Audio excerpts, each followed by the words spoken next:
You were listening to History Man 1781, a project of ekbarnes.com, where we walk in the footsteps of heroes and proclaim freedom reigns.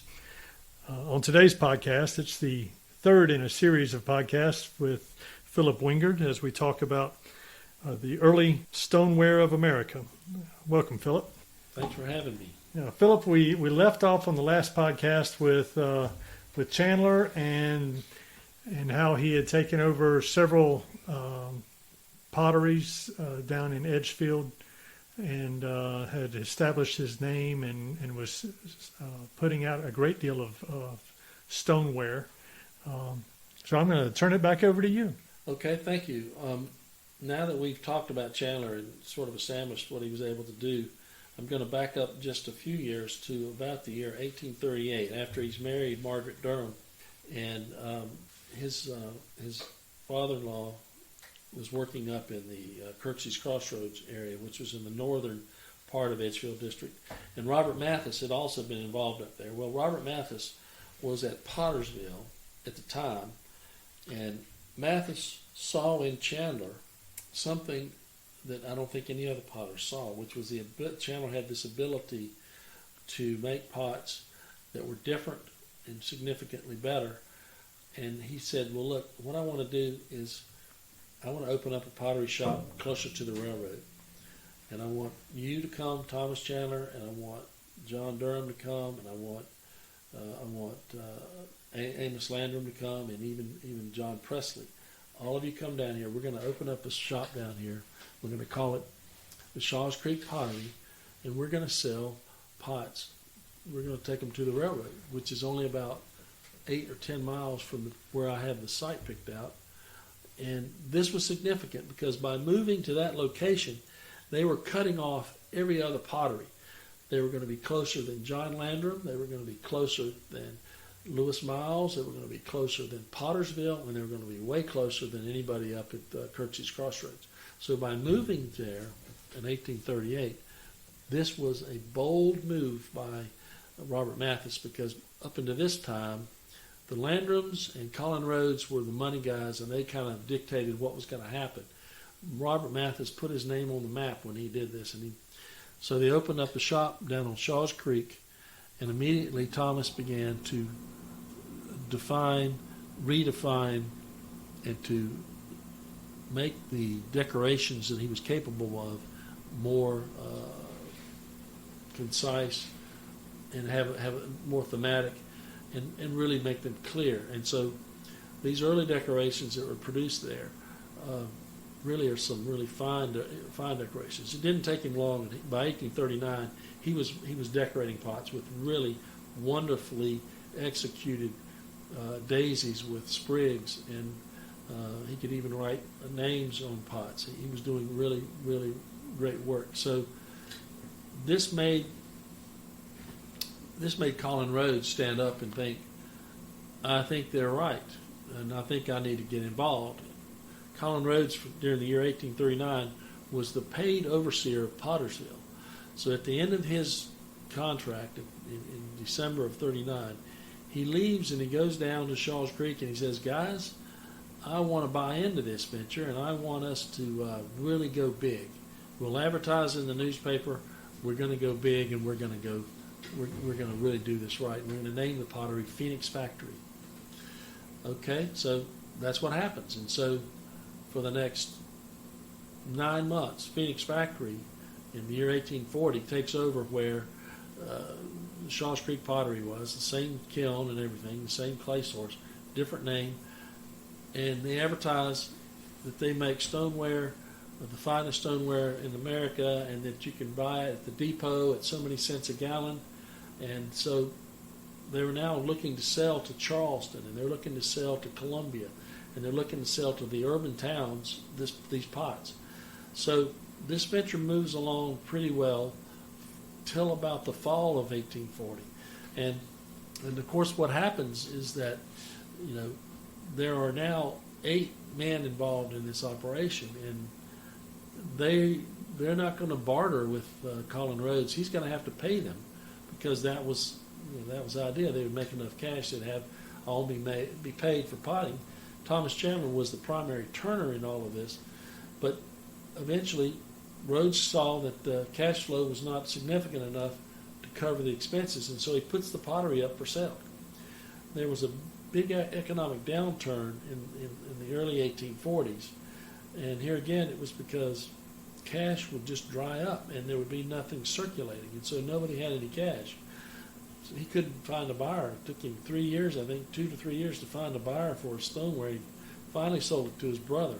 In the meantime, it went from being this big venture to being a much more seasonal operation, where Chandler worked there part-time, and then he went back up to Kirksey's Crossroads and worked there some as well. And he was still making a living because he had a talent to where he could decorate stoneware that nobody else had.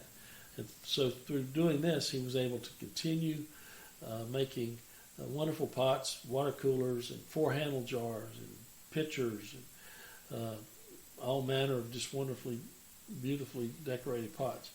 So toward the middle of 1840, he begins to see that he has more of an opportunity at Kirksey's Crossroads than down at Shaw's Creek.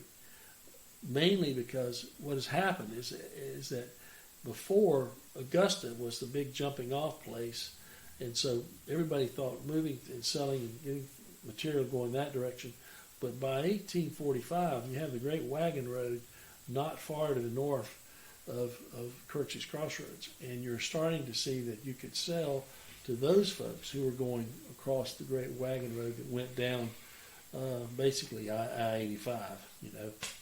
Plus you had Highway 25 going up into the mountains of North Carolina, so you could sell in that direction, and there was success there. So Chandler, I think by 1845, he's working probably in a partnership. Don't know who the partner was. Someone was backing him, but he was working, I believe, at a site I now call it the Horsepen Creek site at Kirksey's Crossroads, about a half a mile from the Martintown Road site where he had been working when he married Durham's daughter. And so these were pretty close together. He worked there for several years, and then about the year 1847, a local minister, John Trapp, went into business with him, and they made he was the financial backer, and so for the first time, Chandler gets to put his name on pots in association with his partner. So you'll find pots that are stamped Trapp and Chandler. These pots were made from about 1847 to 1850. Chandler, here you can see with these signwares what he was doing and where he was going and what he was achieving. Most of these pots were made at the Martintown Road site, and the Horsepen Creek site I don't think was doing much. But it allowed Chandler to build up his capital to the point where he was able to open up, for the first time in 1850, his own shop, his name on the pots by itself. And these pots were stamped Chandler Maker. Chandler was a master potter. He was a man who didn't believe in owning property. I've never found him to have ever owned a piece of land anywhere. He liked the idea that he could pick up and go whenever he wanted to go. He had sort of that vagabond blood, I think, and he, as a young man, had traveled about, and I think he longed to travel and maybe go west. But tragedy struck, unfortunate tragedy. In September of 1850, his oldest son, who was 4 years old at the time, drowned. And honestly, it appears he drowned in a clay pit that had filled in with rainwater. And there was an inquisition, and nobody was found negligent. But the thought of that his son would lay on the dining room table in his house for 5 days before the inquisition, that picture to me would have been so horrendous. I thought that, and that's the way it was done back then. You called a coroner's inquest and you set the date, and then the body lay there until everybody could come and look at the body, and they determined that there was no foul play. So at that point, I think Chandler went into some sort of a shock. He continued to work, but in 1852, he had probably some sort of an incident that caused him to transfer all of his property into his wife's name because he was afraid that someone might sue him, and he didn't want to lose everything. So he did a deed of trust, putting everything in his wife's name. And that's at that time we learned that there were 3 slaves associated with the pottery, and they're called his property, but I really believe that they were probably slaves he inherited from the Durhams. And back then, the man owned the property basically unless somebody was specifically given to somebody. In this case, they were listed as his, and he was changing the ownership to his wife. Interestingly enough, one of the slaves ended up going to Texas as a free black man in potting. And so his name was John Chandler. So again, I think Chandler, upon his death, had wished that these slaves would be set free. He came from the Eastern Shore, where in the early 1800s was a huge revival movement. It was called the Second Great Awakening. And in that movement, the slaves and the owners stood side by side in tents listening to preachers, and the preachers preached that you're never going to go to heaven if you had a man in bondage or a human in bondage. And so Chandler had that in his background, and in Accomack County, many slaves were freed. The Chandlers freed many slaves because of that. And I think Chandler had it in the back of his mind that he didn't want to own anybody. And although these were technically in his name, probably because of they came to him via the estate, upon his death, he gave them their freedom. So Chandler starts to spiral downward. His wife is feeling the effects of it. She moves to basically the family to York County, South Carolina, right very close to the Mecklenburg County line. And this was really out of probably economic necessity, because Chandler was he was not potting on a consistent basis. However, I'm going to say he most likely did have a large inventory, and so when she went to York County, she took with her, or he shipped up there with her, probably thousands of gallons of pots that she could sell to create some income to live off of. Because when he died in 1854, in the summer of 1854, and his estate is held, his estate sale is held, there's a mention of a sales book that dates back to January of 1853, that people had been buying pots on credit. And so that would tell me that he had established pottery sales up there, and she was selling pots to live off of.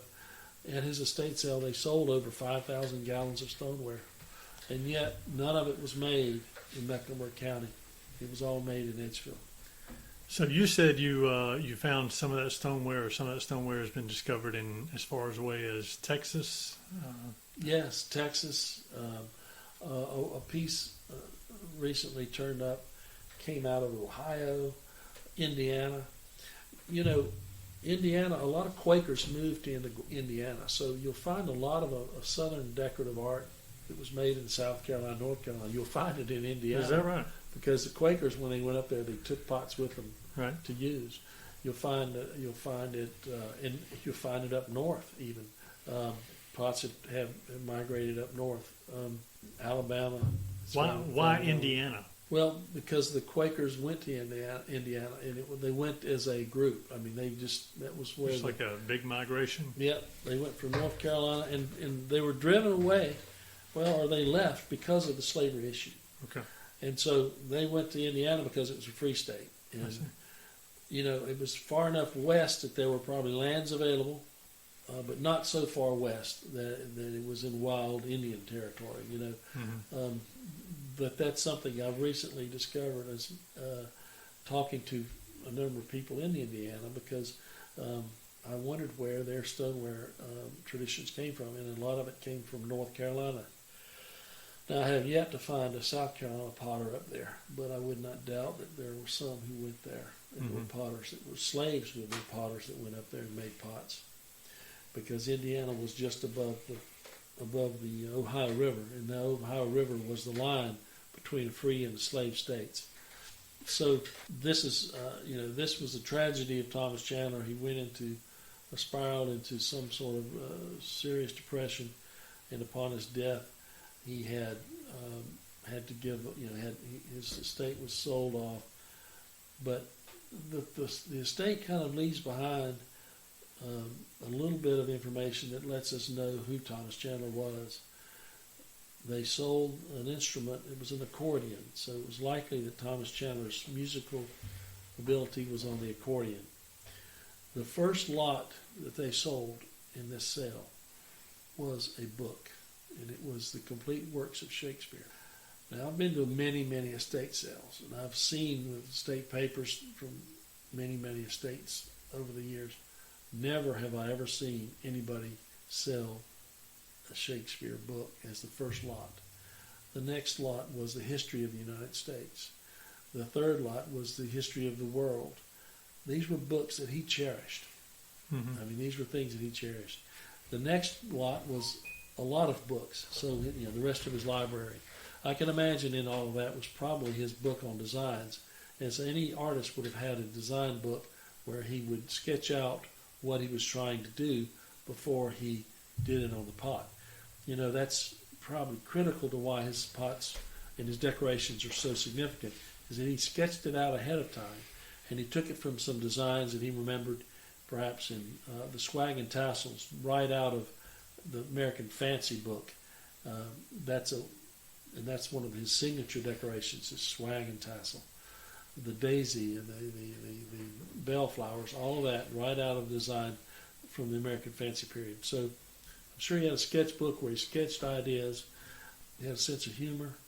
He was very much he loved tobacco. He grew tobacco, and there were a number of lots that he sold were plugs of tobacco, where he cured tobacco. Mm-hmm.